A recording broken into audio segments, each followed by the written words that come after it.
Oyez, oyez les cinéphiles!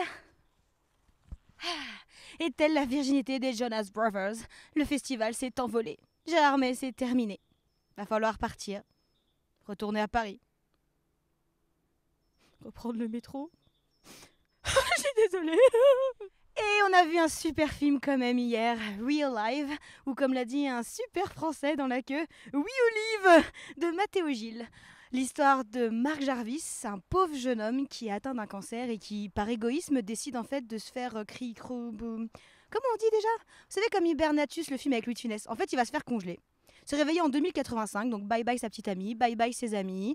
Se faire assister par une jolie infirmière, Charlotte Lebon. Quand même, le mec, il a de la chance. Mais voilà, en fait, c'est un peu bizarre, je vais pas vous spoiler, mais il commence à se sentir mal, ce qui est un peu normal. Vous vous réveillez dans un siècle qui n'est pas le vôtre, vous avez plus votre famille, plus vos amis, et là vous commencez à vous dire non mais j'ai pensé qu'à moi en fait, merde, et si j'avais vécu l'instant présent? C'est pas ça le but de la vie justement? Vivre l'instant présent?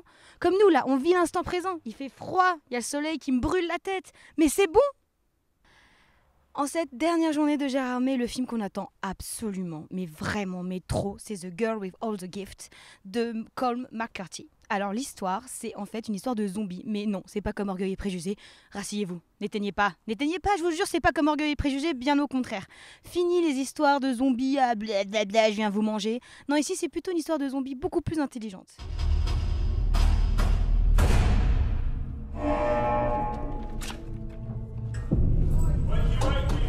Rise and shine, come on up you get. Transit, on the move. En fait, c'est l'Angleterre qui est totalement ravagée par un pathogène de zombies.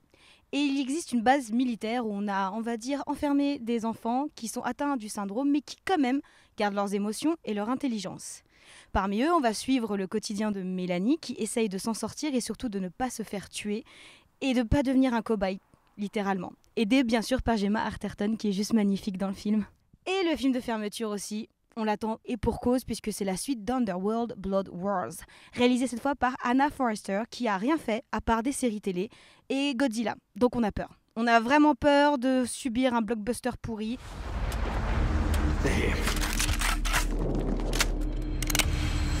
Larkin!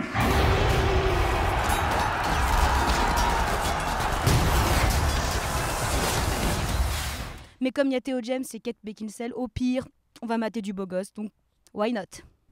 Tout de suite, la question du jour. Si vous pouviez jouer dans un film d'horreur, vous seriez tueur ou victime? Tueur. Bon, ça dépend combien de temps on veut jouer. Et vous, du coup, ce serait quoi? Vous avez envie de faire un long contrat? Parce que victime va pas faire un gros contrat généralement. Ça va pas durer longtemps, sauf si elle surbiffe. Tueur.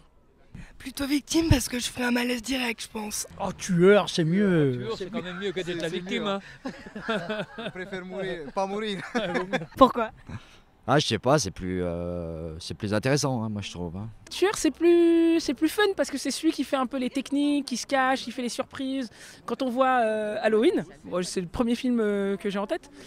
Mais quand on voit Halloween, Mike Myers, mine de rien, il fait un peu de mise en scène, il fait des corps qui tombent dans une armoire, il va prendre une tombe qu'il met sur un lit. Quand on est victime, on fait courir pendant 1 heure. Ce serait quoi comme arme de prédilection? Il y a un grand choix, tout ce qui se présente. Surtout les trucs les plus inattendus. Tronçonneuse, hein. Faut faire. Moi, avec un sécateur.